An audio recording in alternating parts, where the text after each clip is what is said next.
Bienvenidos al repaso de las lecciones de la escuela sabática. Estas son las respuestas a las preguntas al final de cada día. Esta es la lección número 5 para la semana del 25 de enero al 1 de febrero del año 2025. El tema de estudio para este trimestre es el amor de Dios y su justicia. Sábado de tarde, la ira del amor divino. Texto bíblico, Salmos, capítulo 78, versículo 38. Pero él, misericordioso, perdonaba la maldad y no los destruía.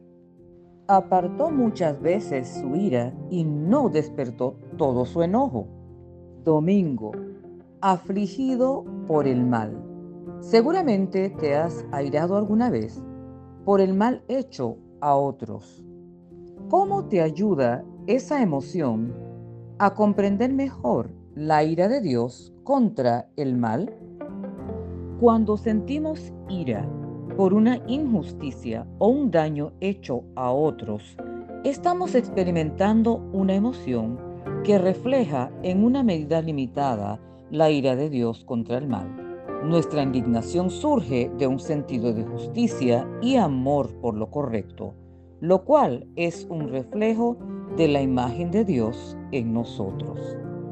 Así como nos duele ver el sufrimiento causado por la injusticia, Dios en su perfección aborrece el pecado porque destruye su creación y aleja a las personas de él. Para el día lunes, Dios es lento en airarse. ¿Dejaste alguna vez de mostrar misericordia a alguien que te ofendió?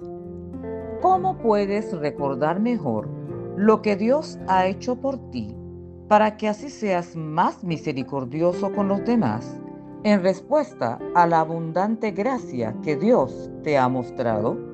Por otra parte, ¿cómo podemos hacer esto, mostrar misericordia y gracia, pero sin dar licencia al pecado o permitir el abuso o la opresión? Es muy probable que en algún momento hayamos luchado con mostrar misericordia a alguien que nos ha ofendido. Nuestra naturaleza humana tiende a aferrarse al dolor y la injusticia. Pero cuando recordamos lo que Dios ha hecho por nosotros, cómo nos ha perdonado, a pesar de nuestras faltas, podemos y debemos encontrar la motivación para extender esa misma gracia a los demás. Para el día martes, indignación justa. ¿Cómo podemos cuidarnos de justificar la ira egoísta como si fuera justa indignación? ¿Por qué es tan fácil cometer ese error? ¿Y cómo podemos protegernos de esa trampa sutil, pero real? Justificar nuestra ira egoísta como si fuera justa indignación es un peligro real porque nuestro corazón es engañoso. Lo podemos leer en el libro de Jeremías, capítulo 17, versículo 9.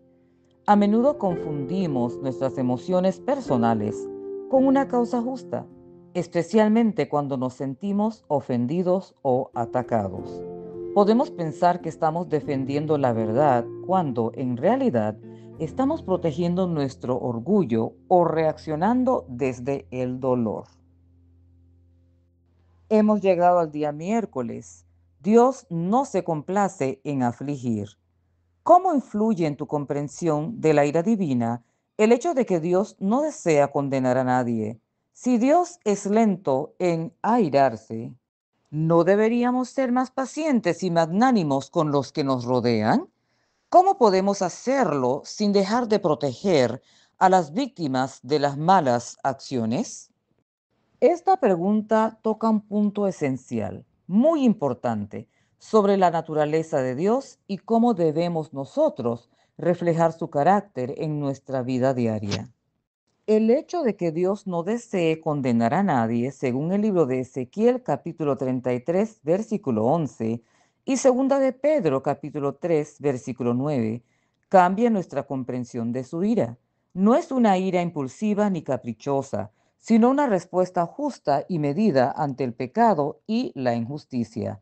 Su paciencia nos muestra su deseo de que todos se arrepientan y cambien, lo que nos invita a imitar su gracia y paciencia para con los demás. El día jueves, mostrar compasión. ¿De qué manera la expiación de Cristo ha preservado la justicia a la vez que nos ha librado de la ira? Puesto que se ha hecho esa provisión para cada uno de nosotros, a pesar de nuestros defectos, ¿cuánto más misericordiosos deberíamos ser con los demás? La expiación de Cristo es el acto supremo en el que la justicia y la misericordia se encuentran. Dios es justo y, por lo tanto, el pecado no puede quedar impune, pero también es misericordioso y no desea que nadie perezca. La cruz es la solución perfecta a esta aparente contradicción. Jesús tomó sobre sí el castigo que merecíamos, satisfaciendo la justicia divina y al mismo tiempo ofreciéndonos gracia y salvación. Hemos llegado al día viernes para estudiar y meditar. ¿Por qué crees que tantas personas tienen dificultades con el concepto de la ira divina? ¿Qué te ayuda a entender este concepto? En nuestra experiencia, la ira suele estar ligada a la venganza o al descontrol, lo que hace que la idea de un Dios airado parezca incompatible con su amor y misericordia.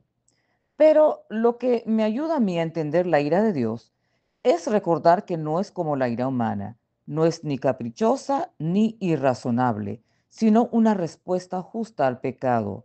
Su ira no es lo opuesto a su amor, sino parte de él, porque ama y nos ama, odia lo que destruye a su creación y nosotros somos su creación. Su ira es el otro lado de la justicia, asegurando que el mal no quedará impune. ¿Qué problemas surgen siempre? Que las personas procuran vengarse, pero que nunca ocurren cuando la venganza es dejada en manos de Dios. Cuando nos dedicamos a vengarnos nosotros mismos, surgen varios problemas. He aquí voy a mencionar algunas. Número uno, la venganza humana es impulsiva y parcial. Número dos, se perpetúa el ciclo de violencia. Número 3. La venganza realmente no trae paz. Número 4. Esta nos aleja de Dios. Pero cuando confiamos en Dios para hacer justicia, sabemos que aunque Él demore, Él actuará en su tiempo y de la mejor manera, asegurando que el mal sea tratado sin que nosotros nos volvamos esclavos del resentimiento. Y tengo que aclarar, aunque nosotros sintamos que Él demore, porque así es que nos sentimos, que Él está demorando, pero Él está actuando a su tiempo y sus tiempos son perfectos. ¿De qué manera el juicio de Dios contra Israel después de la rebelión del becerro de oro fue también un ejemplo de la misericordia divina? ¿Qué otros ejemplos bíblicos muestran que incluso el juicio de Dios es un acto de amor?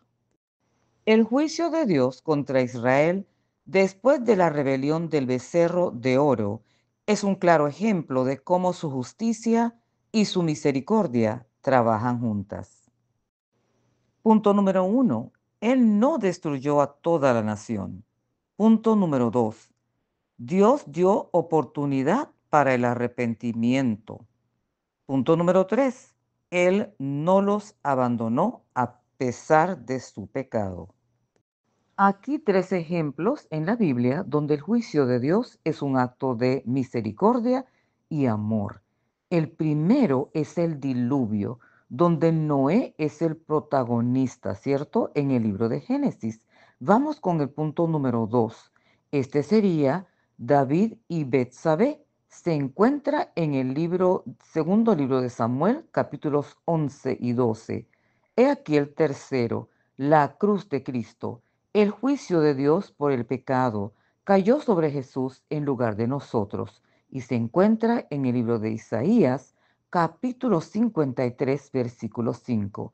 Claro que hay más, pero estas tres se los compartí. Aunque entendemos que Dios se indigna justamente contra el mal y juzga con perfecta justicia, ¿qué importancia tiene que nos abstengamos de condenar a los demás? Discute esto particularmente a la luz de 1 Corintios capítulo 4, versículo 5. Primera de Corintios capítulo 4, versículo 5 nos dice así que no juzguéis nada antes de tiempo, hasta que venga el Señor, el cual aclarará también lo oculto de las tinieblas y manifestará las intenciones de los corazones. Este versículo nos recuerda que solo Dios conoce plenamente el corazón de cada persona y que su juicio es perfecto. Nuestra comprensión es limitada y si condenamos prematuramente, podemos cometer y generalmente cometemos injusticias o actuamos con dureza innecesaria. Abstenernos de condenar no significa ignorar el pecado, sino dejar el juicio final en manos de Dios. En lugar de señalar con dureza, debemos reflejar la gracia y la paciencia de Cristo, guiando a otros con amor, con la gracia divina y con la verdad. Nos vemos la próxima semana. Que Dios te bendiga.